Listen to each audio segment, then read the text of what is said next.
Halo, assalamualaikum, selamat pagi. Jadi di video kali ini saya akan kembali membuat video tentang unboxing dan review, di mana produknya berkaitan dengan hobi sepeda, yaitu Cyclo Komputer.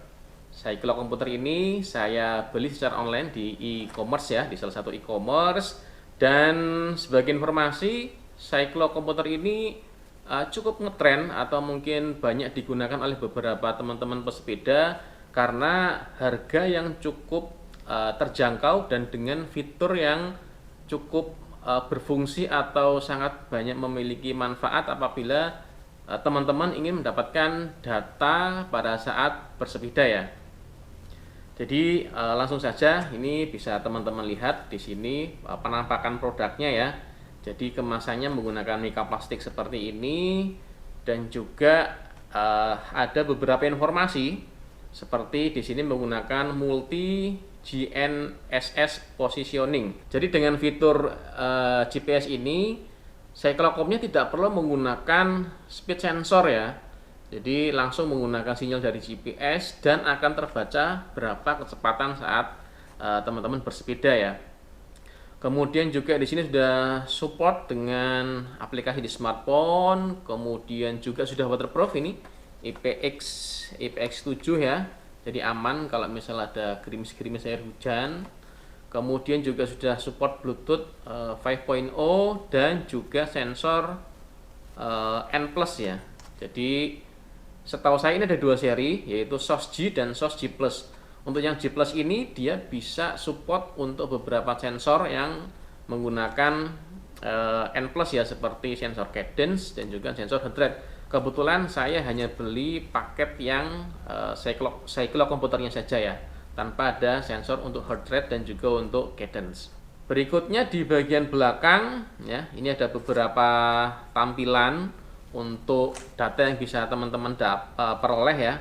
Pertama adalah speed, kecepatan, kemudian ada mileage, jarak, time, waktu, jadi waktu selama teman-teman bersepeda, kemudian gradien yang juga menarik bagi saya ketika bersepeda, karena kalau saya melewati melewati rute-rute baru ini saya milih pakai gradien, jadi agar persiapan berapa sprocket yang kita pakai. Kemudian juga ini ada automatic backlight ya di sini.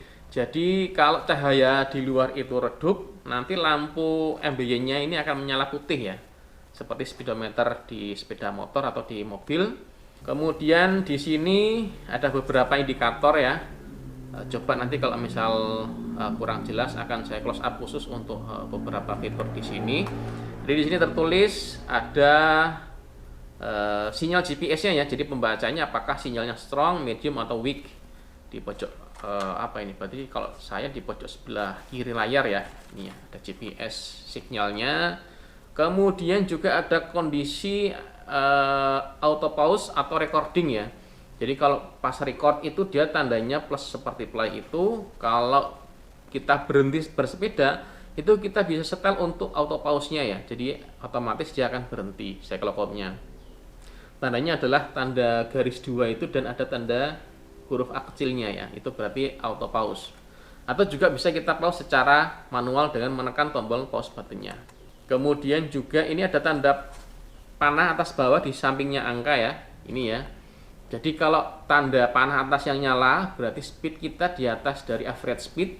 Tapi kalau tanda panah bawah yang menyala berarti speed kita berada di bawah average speed ya. Jadi memudahkan kalau misal teman-teman pemburu segmen, tentunya ini bisa menjadi acuan seperti itu.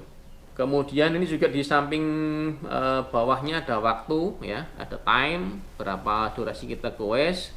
Ada juga distance ya, berapa kilometer sudah kita tempuh.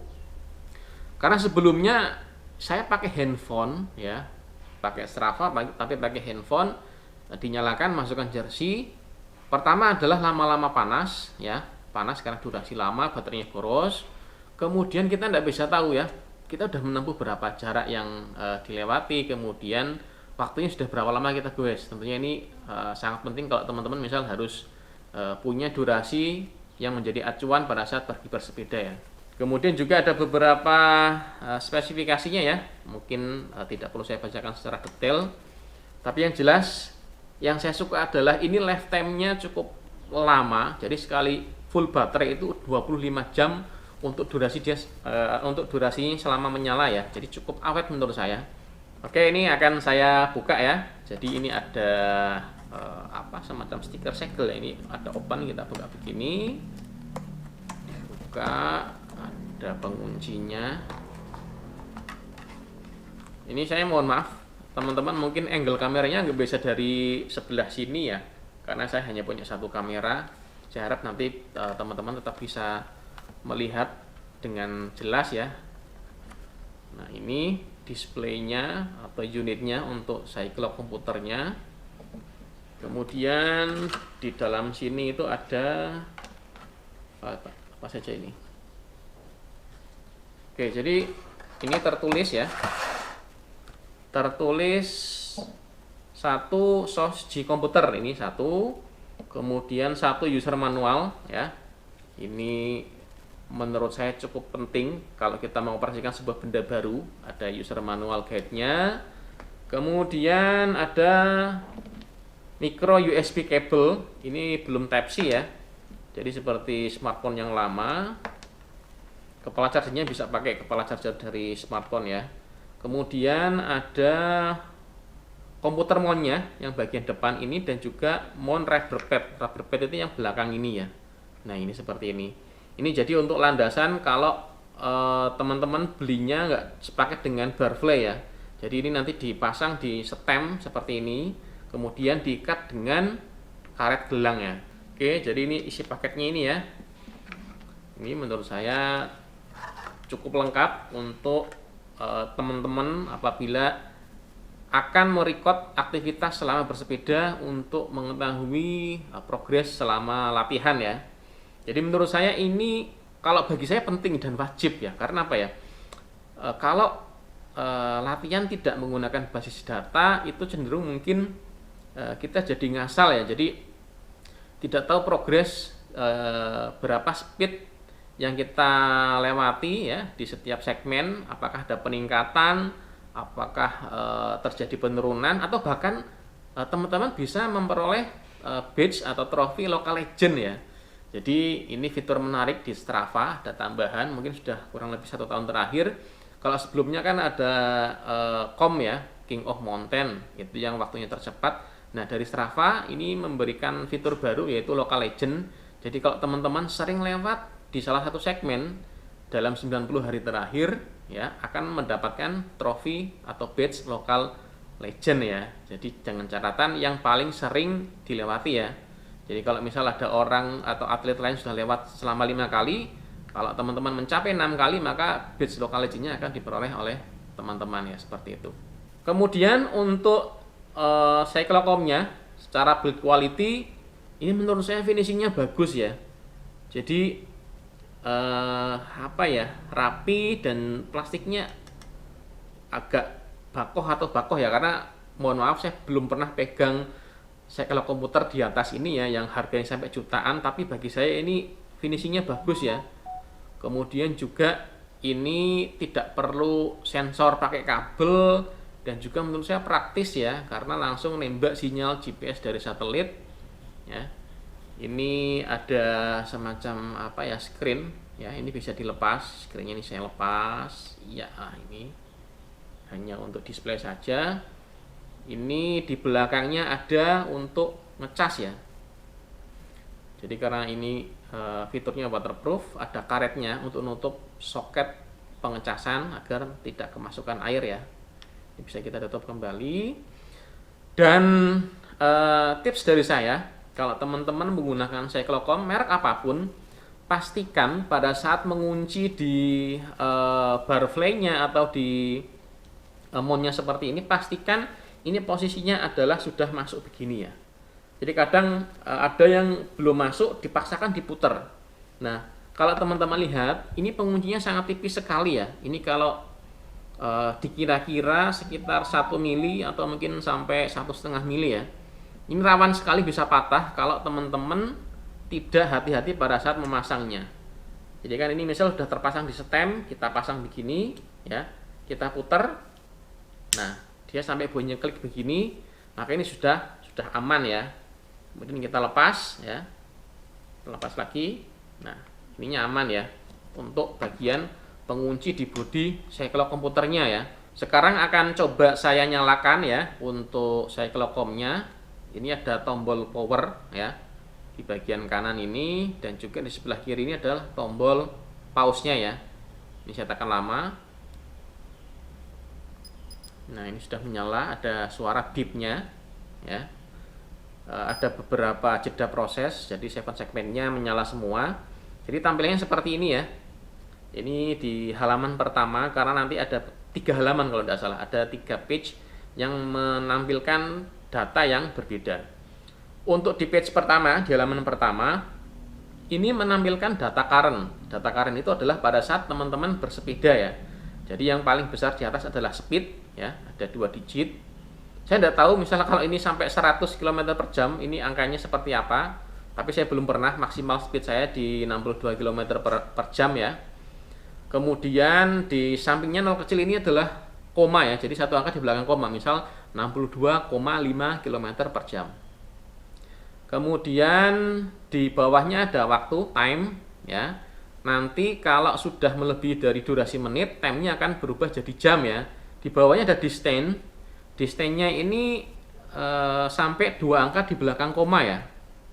Jadi misalkan baru menempuh 800 meter, nah, maka di sini adalah 00.80 ya. Dan saya belum pernah nyoba sampai jarak 100 km. Saya paling jauh baru paling jarak 65 km. Jadi saya belum pernah melihat angka di sini menunjukkan sampai 3 digit ya, sampai 120 km misalkan. Seperti itu. Tapi sepertinya ini bisa mencapai digit lebih dari 2 digit ya. Jadi misal di atas 100 km. Kemudian ini ada display untuk angka heart rate ya, HR ini, dan juga cadence ya. Jadi berapa putaran cranknya dan juga berapa denyut jantung dari teman-teman saat bersepeda. Kemudian kalau kita pencet ini ya, nah satu begini, akan muncul bagian halaman kedua yaitu average. Jadi rata-rata speednya berapa, kemudian ada di bawah altitude, jadi ketinggian, berapa ketinggian teman-teman saat bersepeda. Kemudian gradien. Nah, jadi kalau teman-teman bersepeda menggunakan fitur patch kedua ini, maka bisa melihat berapa gradien yang dilewati ya, berapa persen. Misal di tanjakan ini ternyata 15%. Kemudian ketika turunan menjadi minus berapa persen. Ini kalau saya berguna pada saat saya lewati rute baru dan kemungkinan banyak jalan yang nanjak-nanjak ya. Jadi buat persiapan dari bawah kira-kira berapa sih sprocket yang harus kita pakai. Kemudian juga ada average untuk heart rate dan juga average untuk cadence-nya. Kemudian kalau kita tekan sekali lagi di page ketiga, itu adalah data maksimumnya, maksimum dari speed yang dicapai, maksimum heart rate dan juga maksimum cadence ya. Dan ada display untuk waktu, ini waktunya langsung dari GPS ya, menyesuaikan. Dan juga odometer adalah berapa jarak yang ditempuh dari awal bersepeda menggunakan cyclock komputer ini ya. Jadi menurut saya cukup lengkap, bisa jadi acuan teman-teman kalau mau nyervis sepedanya. Misalnya servis di setiap 1000 km atau ganti ban di setiap 5000 km misalkan seperti itu. Jadi menurut saya dan berdasarkan pengalaman selama saya menggunakan cyclockom ini hampir 1 bulan ya, ini cukup value for money, artinya dengan investasi ya sekitar 400 ribuan, teman-teman mendapatkan device yang bisa mencatat atau merecord teman-teman selama bersepeda ya, yang tentunya ini sangat membantu apabila teman-teman ingin selalu improve dengan kemampuan bersepedanya. Dan juga ini bisa tersambung dengan Strava ya. Jadi cukup praktis menurut saya. Ini tinggal dibuka Strava-nya. Nanti akan terhubung dengan data yang ada di cyclockom-nya ya. Jadi sudah nggak perlu lagi nge-record kecepatan pakai Strava di handphone ya, yang tentunya bisa menyebabkan daya baterainya terkuras cukup habis ya, dan menjadi panas seperti itu. Jadi menurut saya ini rekomendasi buat teman-teman yang awal bersepeda dan ingin ada pencatat kecepatan. Saya merekomendasikan ini SOS G Plus dengan pertimbangan fitur, kemudian dan harga yang terjangkau seperti itu. Ini terus terang saya tidak di endorse ya, ini murni pengalaman saya bersepeda menggunakan produk dari SOS G Plus ini. Oke teman-teman, demikian tadi review terkait cyclocomputer dengan brandnya yaitu SOS seri G Plus. Semoga ini bisa membantu teman-teman yang sedang mencari referensi terkait cyclocomputer yang akan teman-teman beli. Jangan lupa teman-teman untuk memberikan like apabila suka dengan video ini dan tekan tombol subscribe agar terus berlangganan dan mendapat info terbaru dari channel Hobi Sepeda TV. Terima kasih telah menonton hingga akhir. Assalamualaikum, sampai jumpa.